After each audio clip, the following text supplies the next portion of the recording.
Thank you for joining us for today's web discussion on fighting online hate speech and fake news in a global crisis.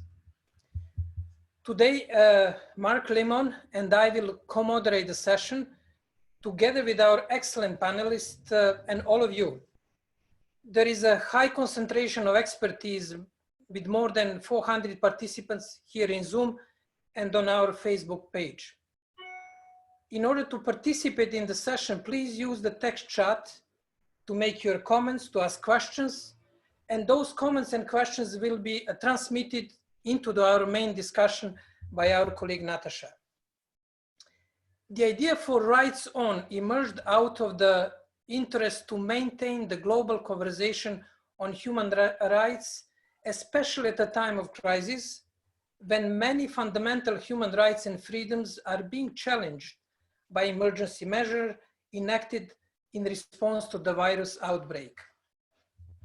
Alongside the Geneva Internet Platform, the initiative is organized in partnership with the Universal Rights Group, Geneva Human Rights Platform, the Geneva Academy of International Humanitarian Law and Human Rights, the Essex Human Rights Center, and permanent missions of Norway, Denmark, and the Kingdom of Netherlands to the United Nations in Geneva. As you can see, we have a very diverse group today, which will join us in discussion. The largest number of today's participants are from civil society, followed by the private sector. We have also a quite high attendance from research and academia, governments, international organizations, and media worldwide. Our plan is to hold the RightON discussion every Wednesday. And without further ado, I would like to pass the floor to Mark to introduce our panelists today and to kick off, I hope, a lively discussion. Mark, over to you. Thank you, Jovan, and good morning, good afternoon, good evening to everybody, as Jovan said. It's really exciting, and I'm really happy to be here for this first discussion and this new format. It's the first time I've done it, so I'm nervous and excited. But I'm very happy that so many of you have been able to join us, including one person I saw just sent the first message from Barbados. So I think that shows the power of the internet. So we've chosen for the first discussion to talk about hate speech and fake news, especially in this time of global health crisis. And I think that was a very important choice. Of course, incitement to religious, racial, and other hatred and violence has long been a problem in the world. In fact, going right back to the beginnings of the United Nations, and indeed even longer than that. But these challenges, these human rights challenges of hate speech and fake news have been given even greater standing and scale by the onset of the digital age. And people, of course, can use the internet for good, but individuals, including senior government representatives in some cases, can also use the internet to spread messages of hatred and division. And that can spread rapidly around the world, of course, using social media and the internet. So, for example, hate speech or hateful comments, incitement in one part of the world can quickly lead to attacks against Muslims in Christchurch, against Christians in Colombo, against Jews in Pittsburgh, and many, many other tragic examples that I could give you. This problem of hate speech online has been given a new dimension, really, by the COVID-19 crisis. Migrants, Chinese and other Asian people, Muslims, Jews, and many others have been blamed, or rather scapegoated, for this pandemic. Some world leaders, including, of course, most famously, perhaps President Trump, have been quick to blame foreigners, in his case, China and Chinese people, calling this the Chinese virus, for example. And this has real consequences. Twitter, for example, has reported a 900% increase in hate speech directed against Chinese people or people of Chinese origin. Many of the comments on Twitter using hashtags like China virus.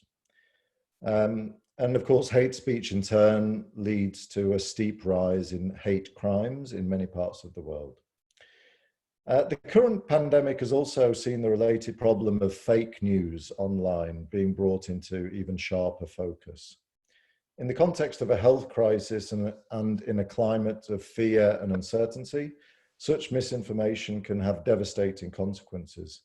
Whether the fake news claims that the whole thing is a hoax, that it's the result of a lab experiment in Boston or Paris, or that it can be treated using a certain pre-existing drug, or even very strong alcohol.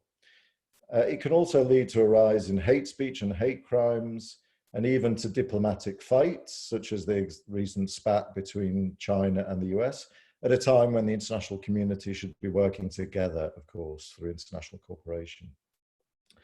So these are the issues and questions we'll be discussing today, as Jovan said, with an incredibly rich panel of experts from around the world.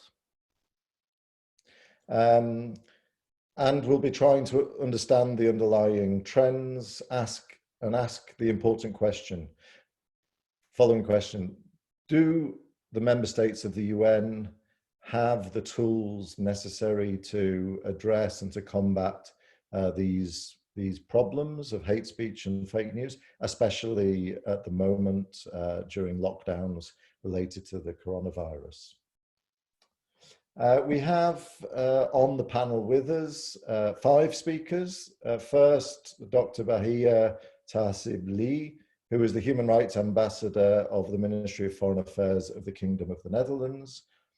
Secondly, Dr. Andrew Fagan, who's Director of the Human Rights Centre at the University of Essex.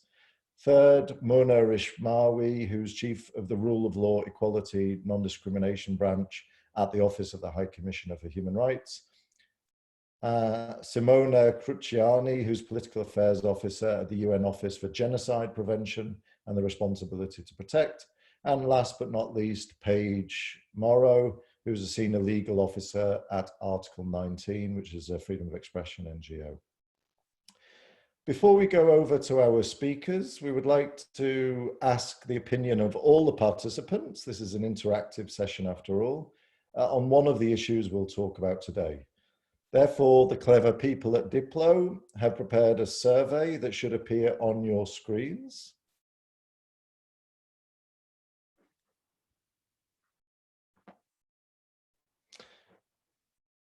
And the question is, what in your opinion, to all participants, is the most common or the most damaging or prevalent type of online hate speech during the current crisis? So you can now vote.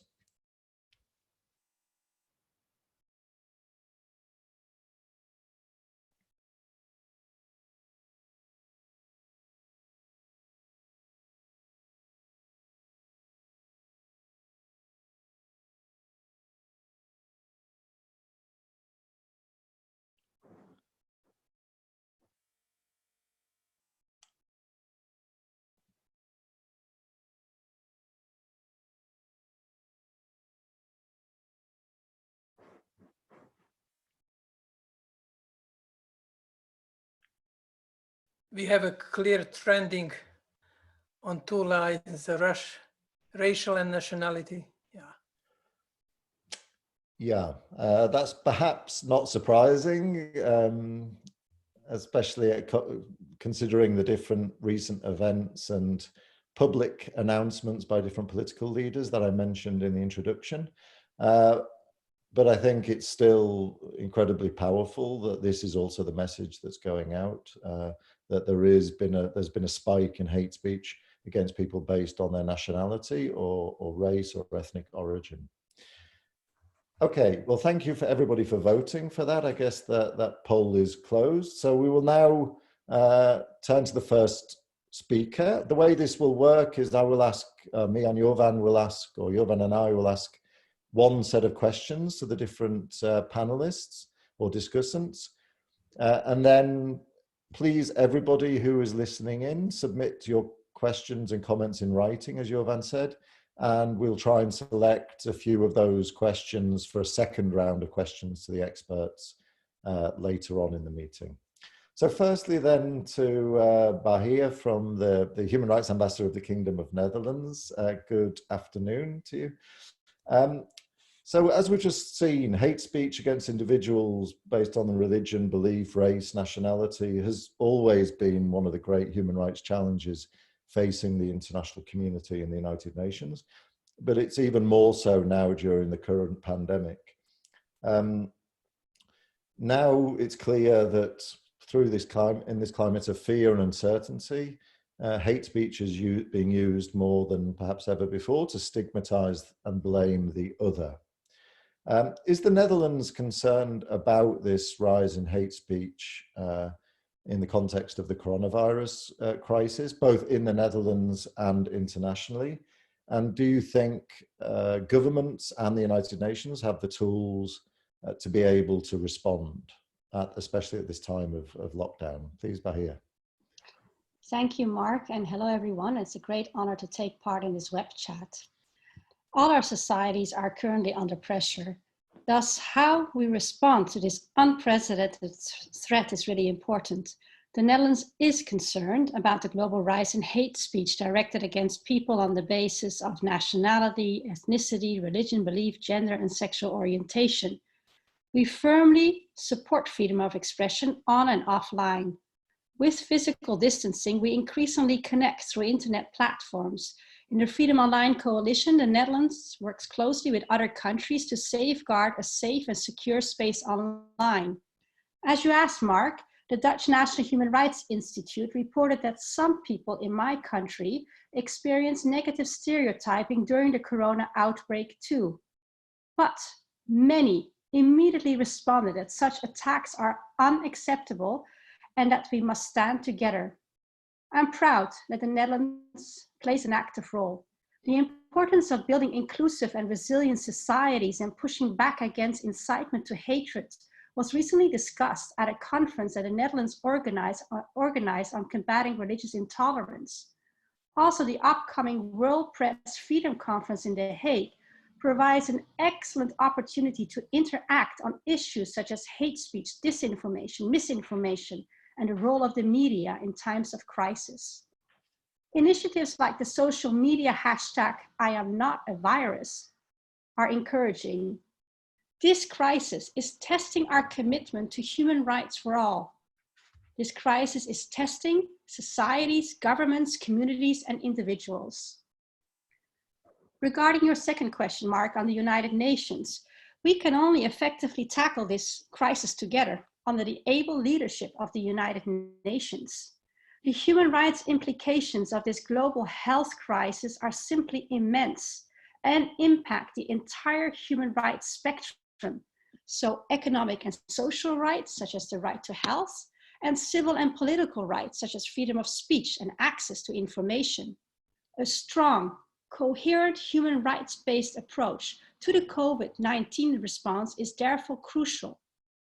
The statements and practical guidance by the UN Secretary General, the High Commissioner for Human Rights, the specialized agencies, special rapporteurs, and the human rights treaty bodies all emphasize the need for full respect of human rights and that there is no place for discrimination, racism, and xenophobia.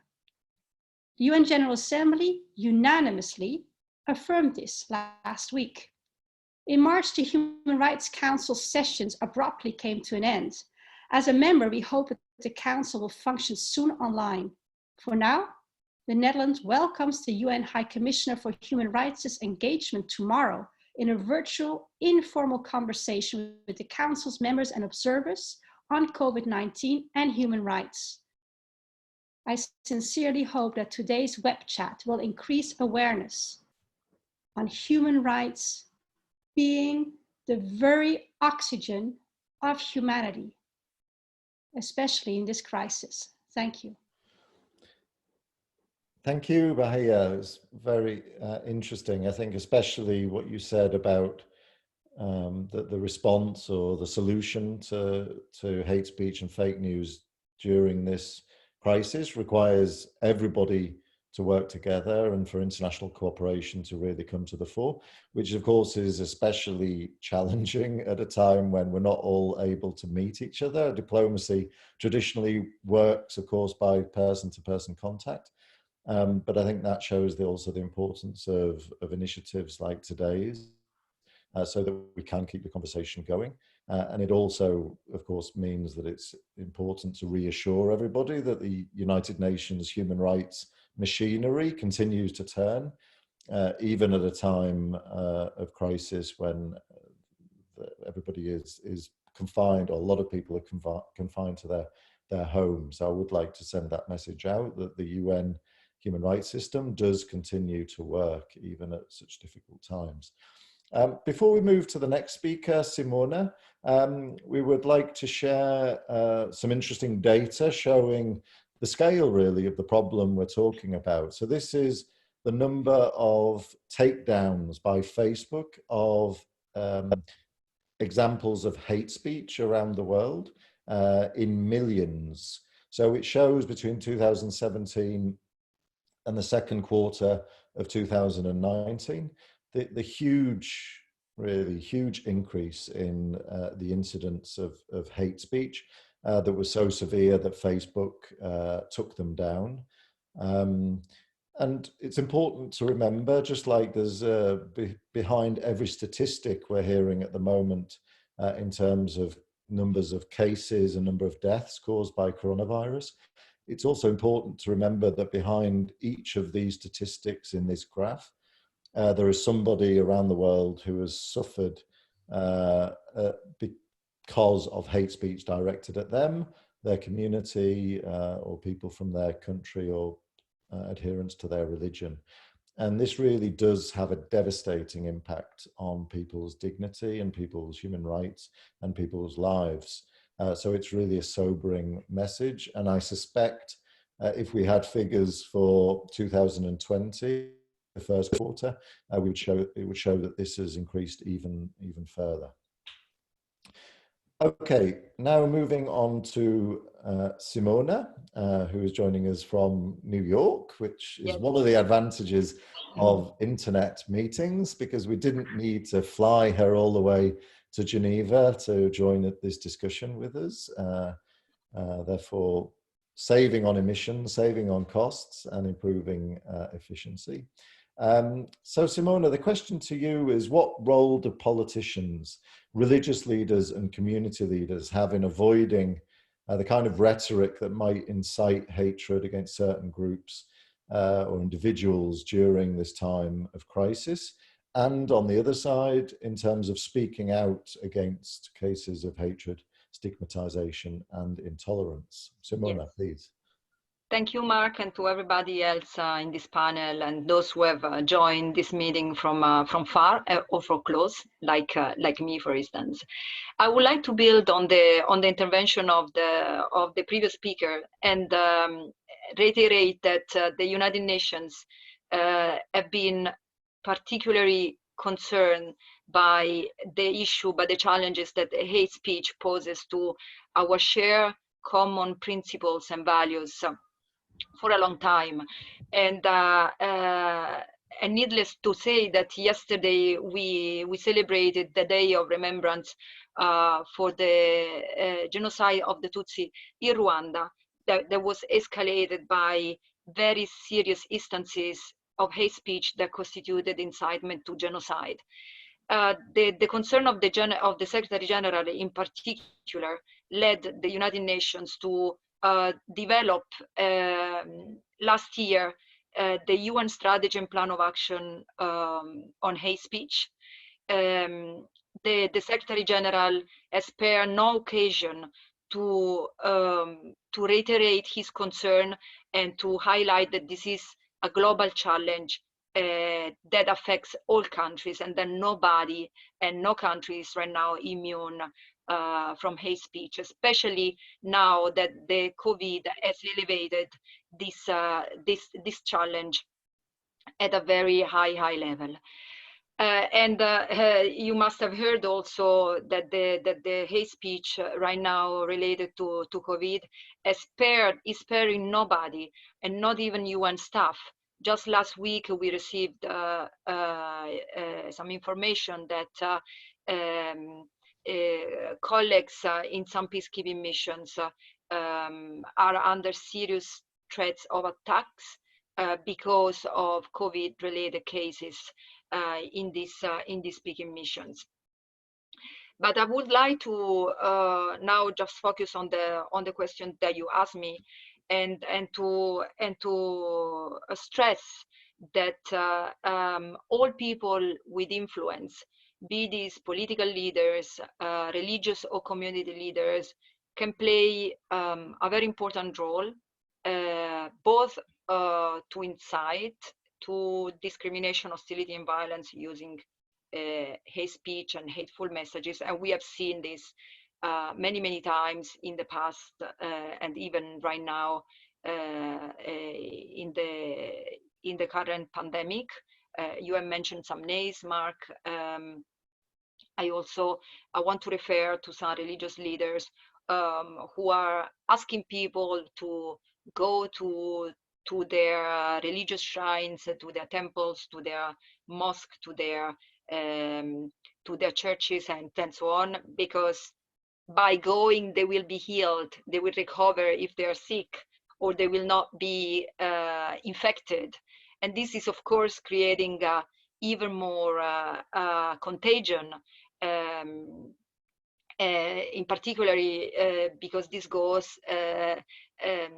is against the guidance of the WHO in a time where there are very clear guidances, scientific, based on scientific information on knowledge. There are still political, religious, and community leaders that are opposing this guidance and creating even more havoc.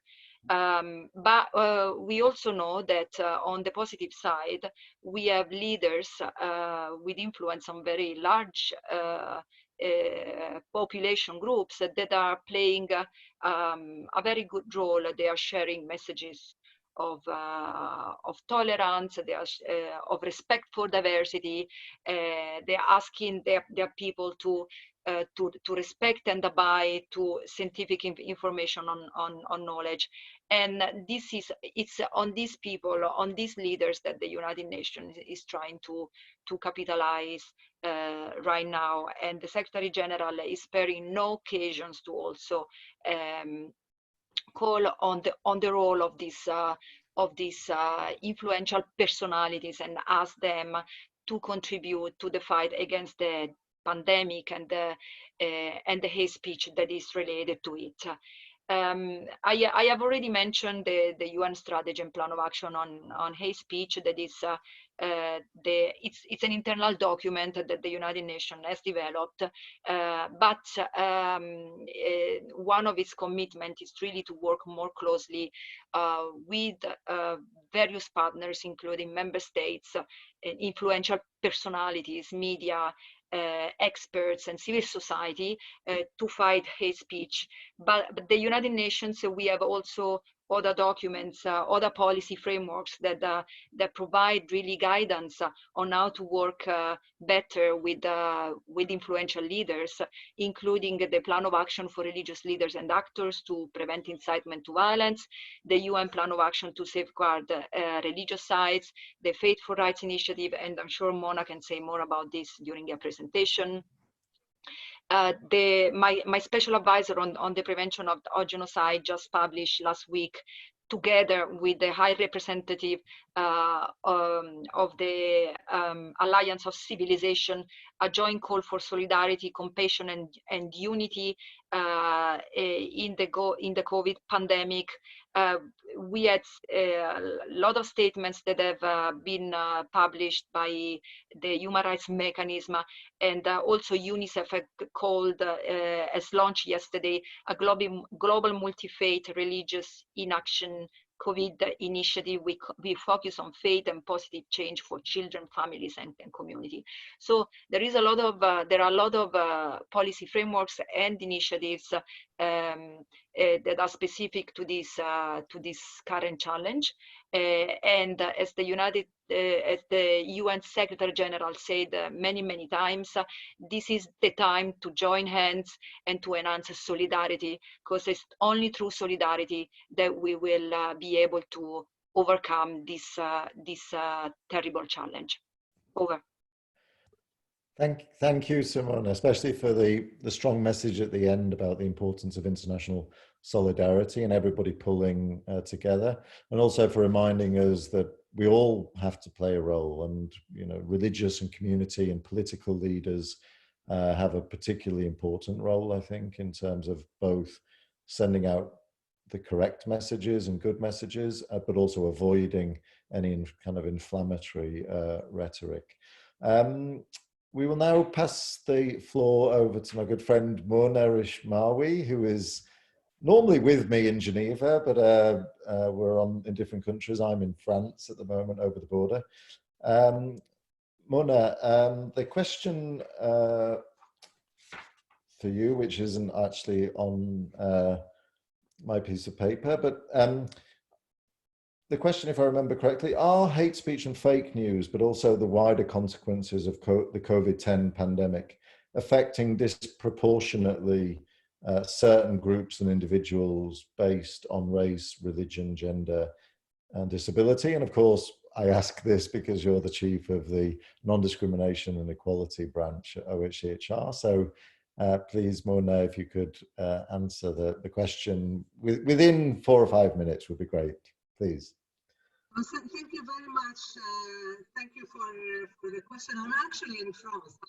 I'm closer to you than you think, Mark. So, but in this time of confinement, I think the message of solidarity is really the most important message today. I think this is a time where everybody needs to work together.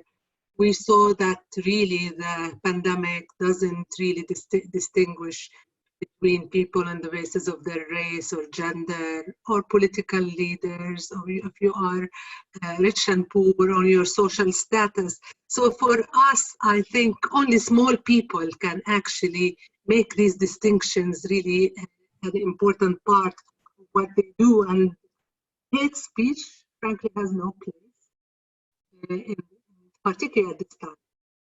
I have to say, though, that every time we go into crisis, the natural reaction of some people is to blame the other. And the other is often the other race, the other gender, the other nationality, the foreigner, the refugee, the migrant, the person who is the non-national. And I've been looking at the social media quite a bit, and I've seen some of the messages that are actually circulating in one country. They should be burned. In another country, prisoners should be used, which are disproportionately foreigners should be used as guinea pig for testing on this pandemic and so on. So I think, frankly, that is not helpful, and that's really going in the opposite direction of what we need to do to save ourselves from this pandemic and to control the pandemic. The only way we can control this pandemic is really through working together and through countries working together, irrespective of the nationality and so on. I am very glad, Mark, that you said that really the UN human rights system is keeping a close eye on what is going on. We are, thanks to the technology and thanks to the way we are working right now, we are able to connect with our colleagues throughout the world. And the High Commissioner is actually keeping a close eye on what is happening, not only in the context of the Human Rights Council and what is happening with member states, but also on the ground and with the field offices. So, and the special rapporteurs have been really highlighting receiving communications from individuals and groups about their rights and reacting to these communications. So our system is up and running, and despite the confinement and thanks to the technology, I think we are able work in the way that we can. I think there is no doubt that certain groups are more vulnerable than others in the context of this pandemic. And I think the question of poverty and exclusion, which is often associated with people with migrants, with refugees, with indigenous people, with minorities, and so on, is affecting. We keep hearing about social distancing, how we need to have social distancing from our physical distancing. We put it like this rather than social, because we need to be together socially but distancing physically, so we need solidarity. I think this physical distancing clearly is very difficult for certain communities, and I'm thinking particularly in terms of war, of refugees, of detainees, of people in detention, overcrowded places of detention, of indigenous people, of certain minorities, and they are the same people, so they are very vulnerable to this. Basically, they don't have the basics. They don't have, often they cannot socially, they cannot physically distance. They don't have access to clean water. They don't have access to safe water and sanitation and all this stuff. Yet they are blamed, and there is a lot of hate speech around them. So we have to be extremely careful. We have to act in solidarity with each other. And states have obligations, to be very honest, and their obligation is to protect us all and to do their best to protect us all, irrespective of our race or our nationality. This is really very important. The other issue that I want to briefly touch on, two issues that I want to briefly touch on. One is the question of access to information. Putting information on social media about things that could work or doesn't work really doesn't. Right now, we all need to hear the experts. We all need to hear the doctors. We all need to stick to the messages that we are getting from organizations like the WHO, from the United Nations, and from medical experts within their own countries. And the measures that are taken are extremely important. We don't need to spread fear in the population. People are afraid enough. We don't need to talk about medication just for the purpose of making money out of it. We don't need to talk about spread of certain drinks or whatever just to make money out of this, or to reduce the significance of what is going on. People are dying. We need to be rational about it and listen to the experts on that. So fake news is actually almost criminal in this case, because fake news could lead to killing people, and that's really not helpful. I know my sister is listening. I just checked; she is listening to this debate. And she and I are often talking about this. Oh, did you hear? They say the onion helps, that this drink helps. It's ridiculous. It's ridiculous. We really just need to listen to what the medical doctors are saying. Listen to WHO. Heed the advice of the experts, and really not to try and make money out of this very bad situation, or to take advantage out of this situation. Maybe not only money, maybe also political advantage. Last point that I want to make is that none of us is just a single identity person. Most people who are working and helping in this pandemic are women. A lot of them are foreigners. A lot of them are migrant workers. A lot of them are working under extremely difficult conditions. If you look in certain countries, the people from the medical profession who actually passed away are disproportionate, actually, people of certain ethnic origins or different ethnic origins. So we have to be extremely careful. If you want people to help you when you are sick, you cannot really go out there and spread hate against them in the media. This is again a time for solidarity. We in the United Nations, I think Simona spoke a lot about how we are working in the United Nations on this. We are very agile, We are working with states. We are working, helping with various guidance and policy lines, but we are also very realistic. We know that leadership matters now. Leadership at the level of the state, at the level of the community, the level of society, religious leaders, and so on matters. So they have to act responsibly, and they have to act in a way that helps to contain this pandemic, rather so we protect each other and we protect the universe and we protect humanity, rather than contributing to something really. I'll stop here. Thank you, Mona, and thank you all previous speakers for excellent introductory intervention. Now we'll have a second survey with a relatively simple question. If you are concerned about the rise of fake news, therefore we'll make a quick bridge from the, let's say, hate speech, more toward fake news. But I would like just to bring 2 points. If you can see me behind this, this survey, are 2 points. There is one counterintuitive development that we should reflect on. At least in Europe, people are realizing important role of migrants because they are very often in the profession that are now running shops, running public transport, medical services. At least I heard few comments here in Switzerland and from friends in Germany that there is a new appreciation for the role that migrants, economic migrants mainly play in these societies. And second quick reflection for our thinking while you're taking the poll is we have to admit that we know very little about this virus. And this is the fertile ground for the conspiracy theories and for fake news. And I'm sure that Andrew will reflect on that.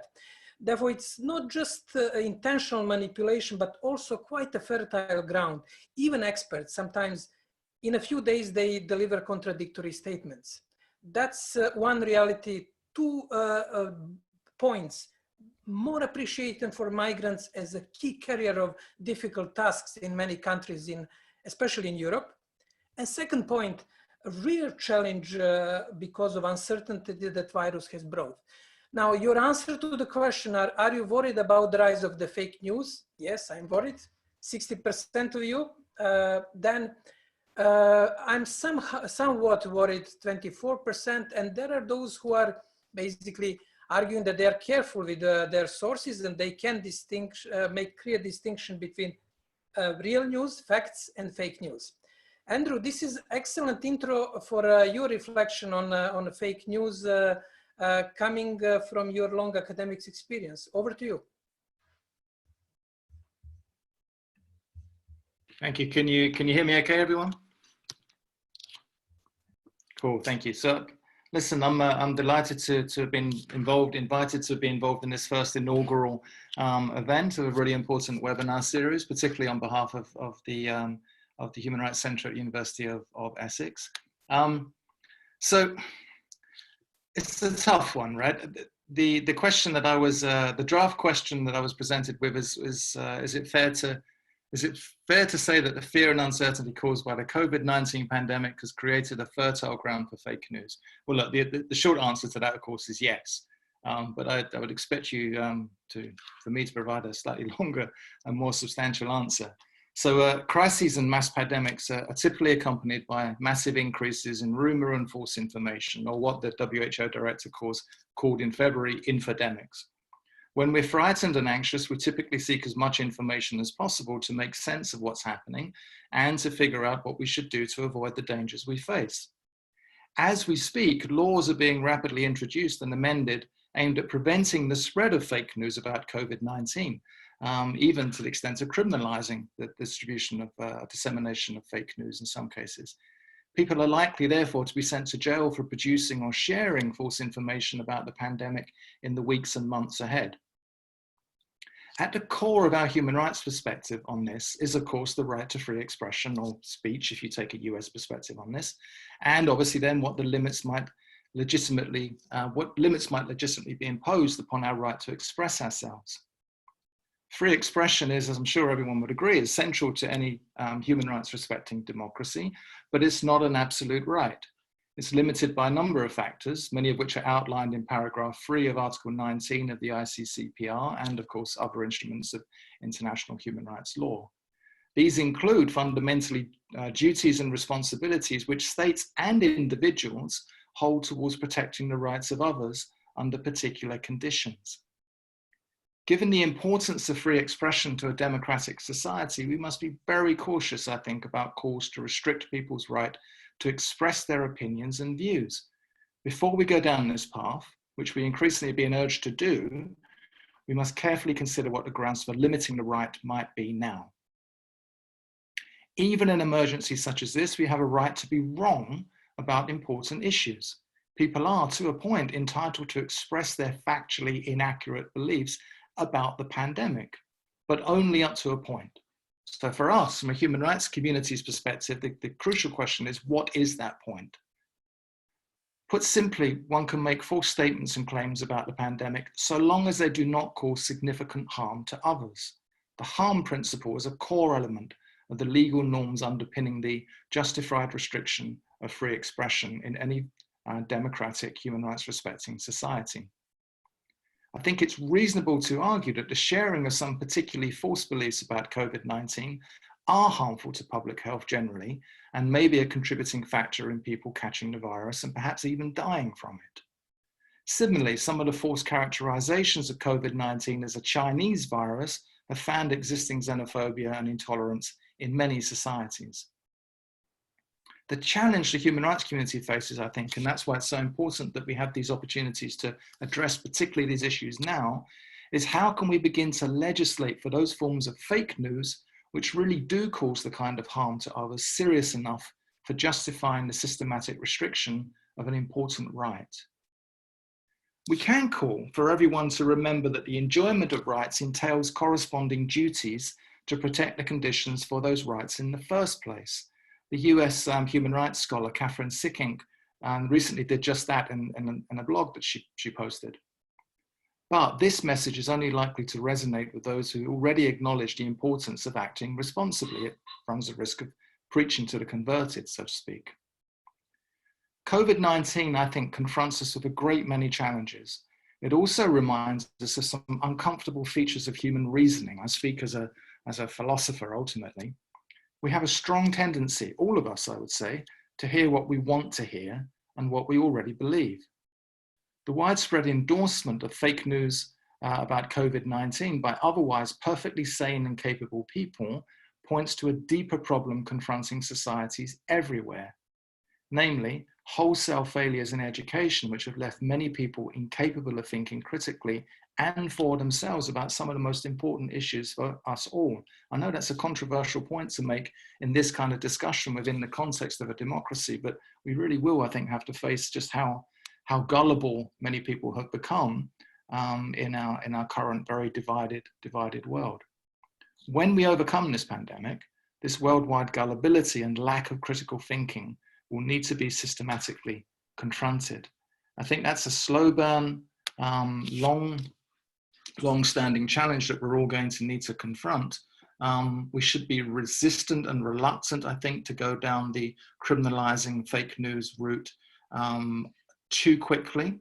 I think we need to confront the complexity of this particular issue now and going forward, once we are past this pandemic, how we can begin as a human rights community to encourage a different way of educating our global population about what, after all, is the greatest challenge that any of us are probably ever going to face in our lifetime. Thank you. Thank you, Andrew, for this excellent academic and substantive reflection. We were joking before the session that academic intervention can be abstract. And one point from the latest crisis is that most of us learn what is exponential function in mathematics and what is the flattening of the curve. And at least one collateral advantage of this crisis that we refresh our knowledge of mathematics. But what you mentioned is the lack of trust. And we'll just show quickly one survey on decline of trust, which is more than 40%. Trust of individuals worldwide who trust the media less as a result of fake news globally. And then you have per country, the highest trust in Tunisia, Turkey, Russia, and the lowest is in Japan. This is to your point that the lack of trust in expertise and dealing with known unknowns or unknown, whatever you will frame it, is creating really unique time which covers educational aspects, general knowledge, role of media, roles of politicians and experts. Mark, over to you for the last leg of our discussion and hearing from our audience, please. Okay, thank you, Jovan. So before we go to hearing the questions from the wider participants, we have our last speaker, which is Paige from Article 19. I mean, Andrew, very interestingly, and thank you, Andrew, for the short and the long answer, though especially the long, more philosophical answer, which was really interesting. One of the points you touched on was the importance, as we seek to address the issues of hate speech, incitement and fake news, to do so in a way that respects and doesn't undermine freedom of expression, of course, which is both absolutely crucial, but also incredibly difficult. And it's a very sensitive question, of course, as well. Luckily, Paige and Article 19 are experts in this area, so she will help us clarify it. My specific question to Paige is that one of the ways in which we are seeing society as a whole address the issues of hate speech and fake news is that it can't be left to governments alone or UN mechanisms. The social media companies themselves need to start taking action. Of course, this has been a huge debate for a long time, whether it's Facebook, whether it's Twitter, whether it's other social media companies. And what we've seen over the past few months or even 6 months is a very interesting trend towards self-regulation by the social media companies.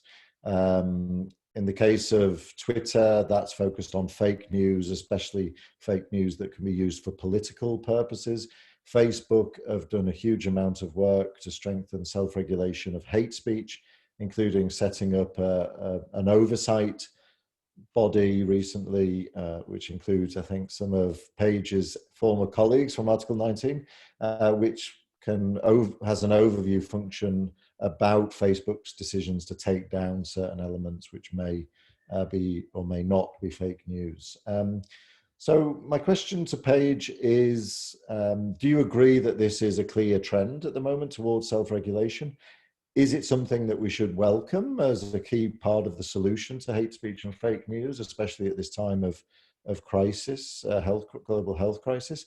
And are there also risks involved with any kind of outsourcing of responsibility for regulating and monitoring hate speech? Please, Paige. Well, thanks so much for having us. So Article 19 as a freedom of expression organization is obviously very concerned about overbearing attempts by government regulators to bring a hard law response to this issue. And as Andrew rightly pointed out, there's no international standard or requirement under international human rights law for anyone to speak the truth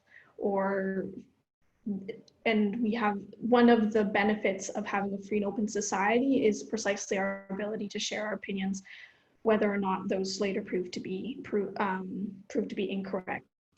So I would distinguish crucially between misinformation, or a lot of people call it fake news, but so this idea that information that is incorrect in some way, and hate speech, and they often overlap. So a lot of the rumors we've seen about COVID-19 have had some sort of racial or ethnic discrimination present. But our response to misinformation, we would suggest, would need to be primarily through non-legislative means. And so for that, we really need to have the tech companies on board for them to be leading the initiatives themselves. For hate speech, we have clear guidance we've got on what would rise to the level of hate speech that needs to be criminalized.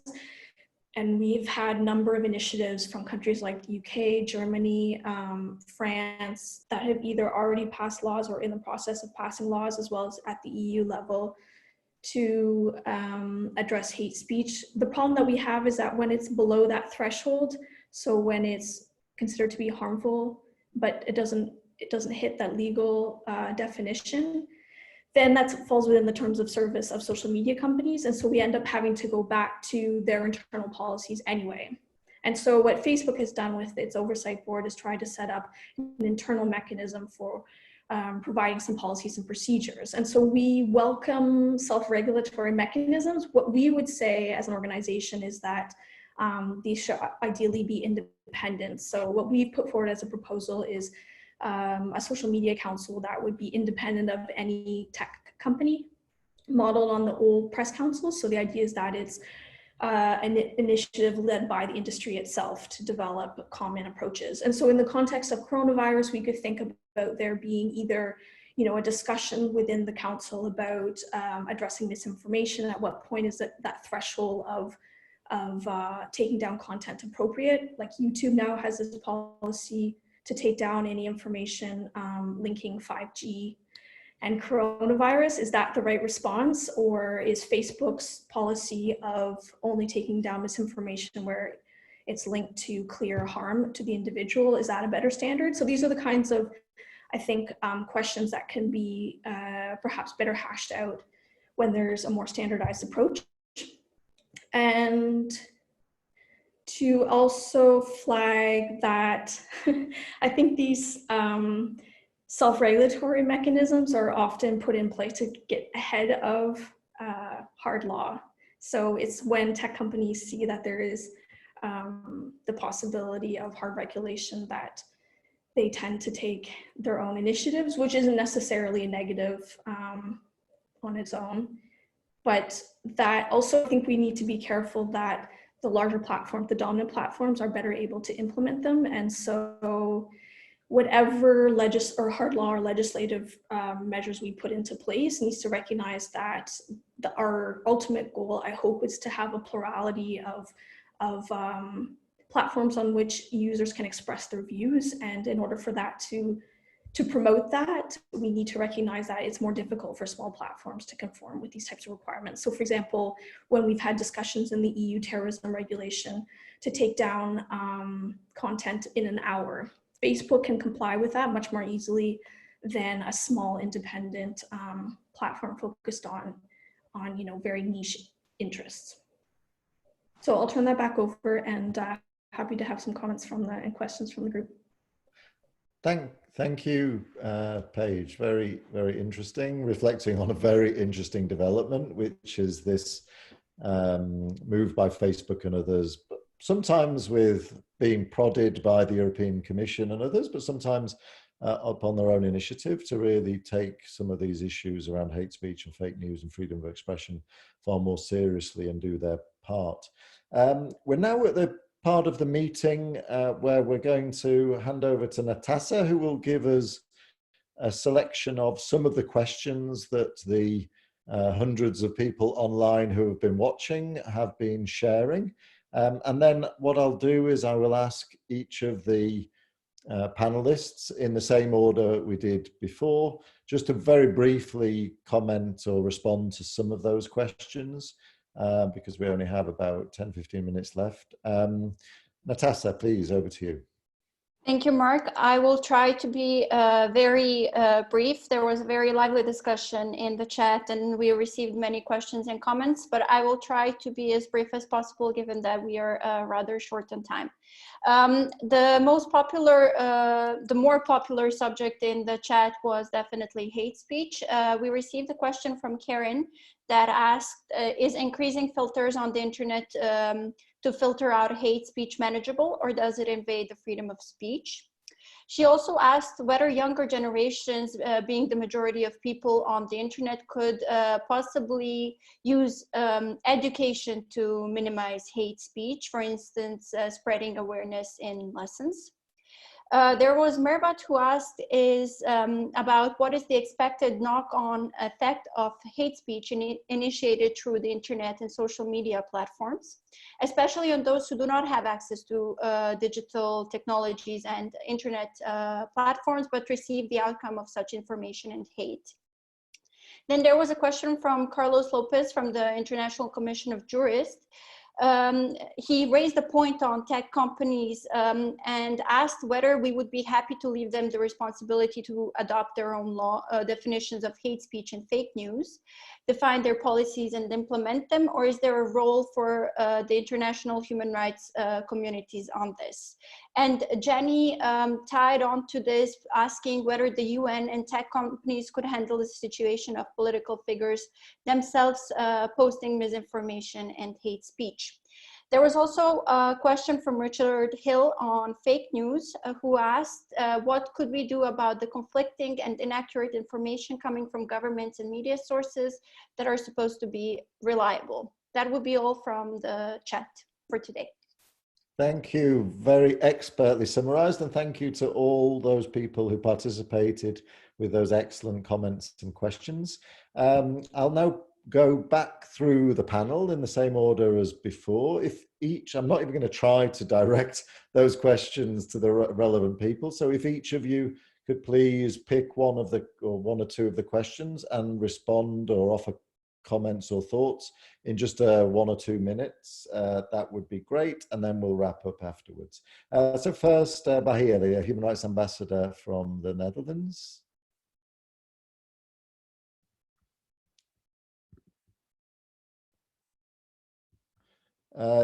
You need to turn your mic. Sorry, everyone, I didn't realize that. So I would like to select, first of all, the question regarding young people. I find it so important that we teach them about human rights norms, and also that hate speech is not acceptable.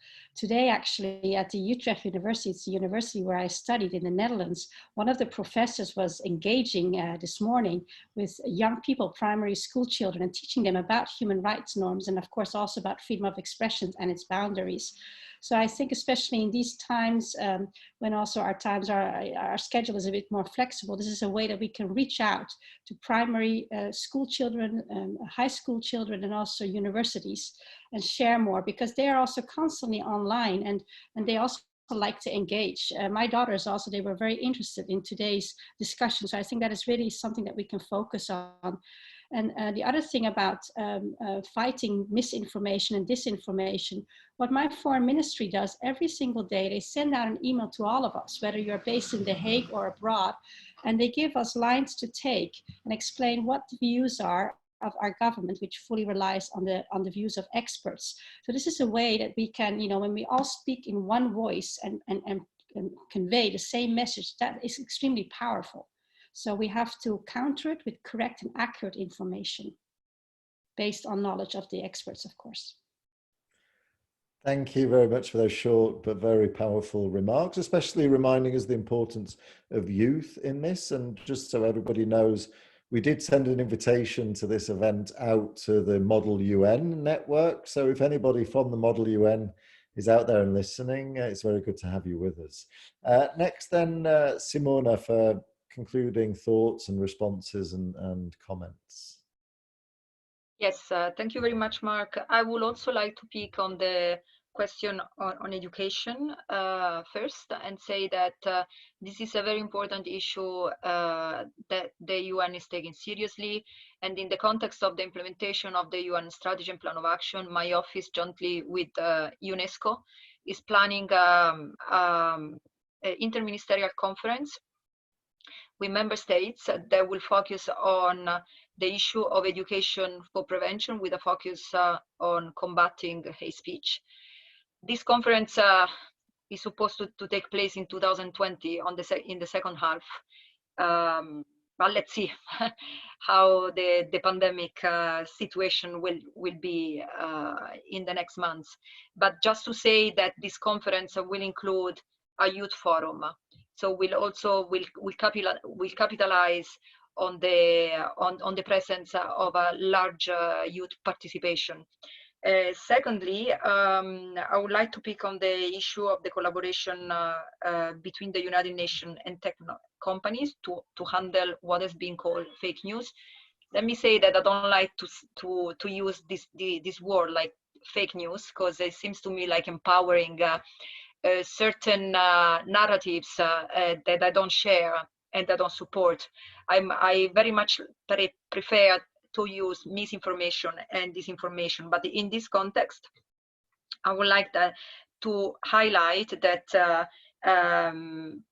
we were planning to organize a roundtable with tech and social media companies at the end of April to discuss these companies' contribution to the implementation of the UN strategy and plan of action on hate speech.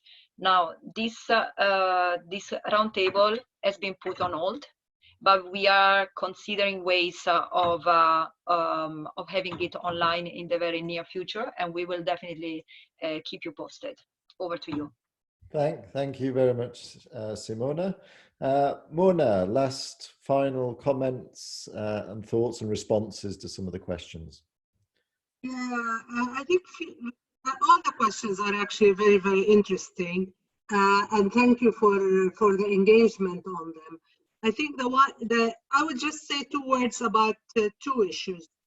One, with regard to the tech companies, of course, the engagement has been really, or companies in general, the engagement has been really with the United Nations has been really very, very deep, I would say, on many contexts, particularly in the context of human rights. And there is a number of initiatives that are ongoing on that in that regard, with regard to organizations such as Global Pulse, which is the UN entity take issues in the UN context, and the Secretary General has had a panel on the issue of technology and human rights, which basically touches on a number of these matters. So clearly there is a lot of work to be done on this area. And I think from that self-regulation, I like what you said actually. Is it Page who said self-regulations often comes ahead of harder. That's really an interesting perspective, and I think it's something we need to keep an eye on. I just want to also pick up on the issue of the digital divide, and I think because it's really an important question.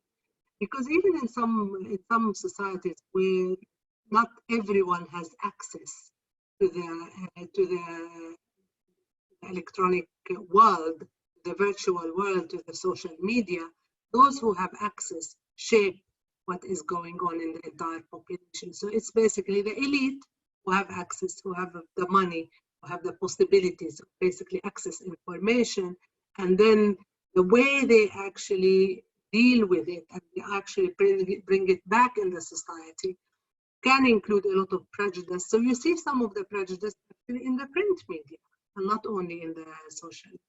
You see it in how governments sometimes react. You know, we have to be extremely vigilant, because with these confinement measures and the restriction measures and the extraordinary measures that are being taken, we'll have to make sure that they are not abused.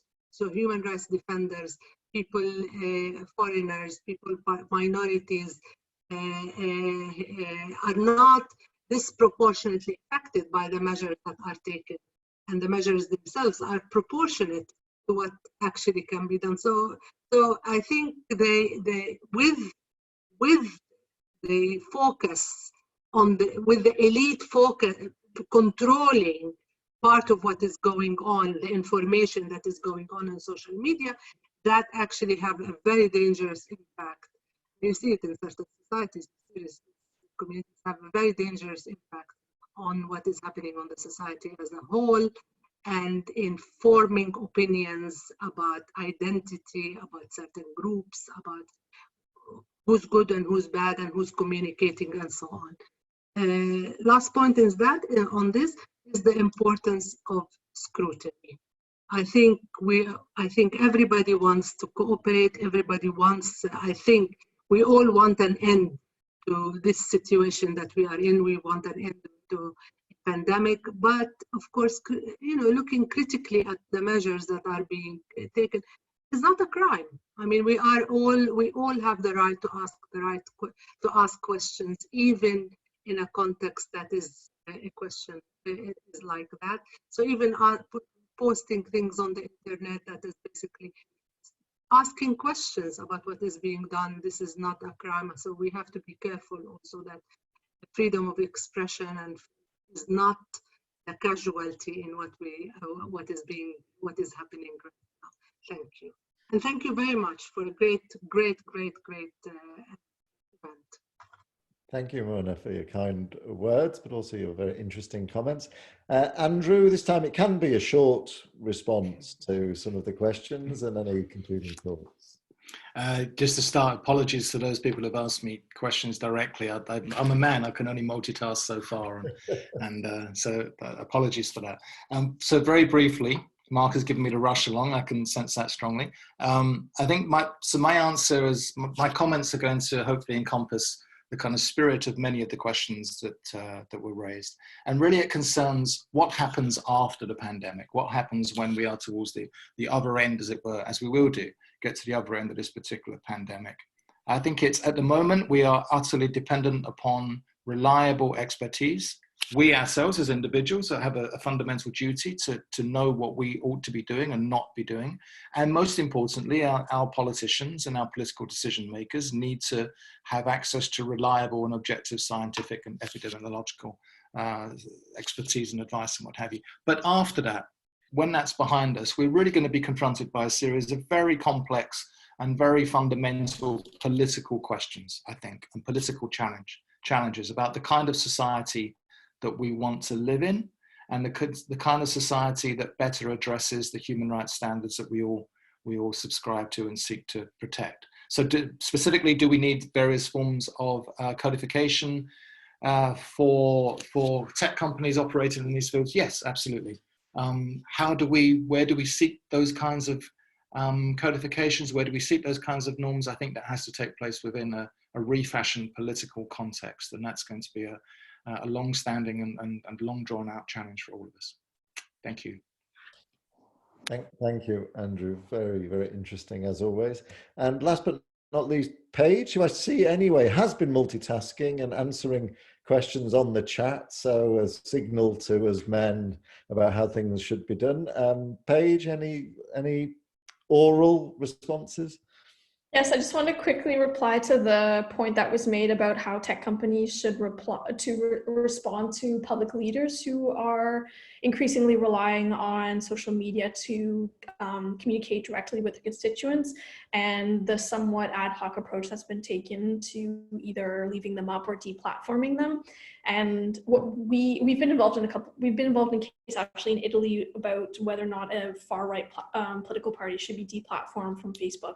And what we've said so far is that where there is hate speech, for example, that meets the legal threshold, then you take that content down, but you would leave up the political leader or the political party, because political speech enjoys the strongest form of protection on international human rights law, and it's completely appropriate to remove problematic content, and certainly that needs to be addressed, but that deplatforming is generally not the best way of responding to these types of problems, and it doesn't address the underlying issue of that there are people that hold these opinions, and that simply removing them from one platform often results in them moving elsewhere and doesn't necessarily address the underlying issue. So I'll leave it with that perhaps for now.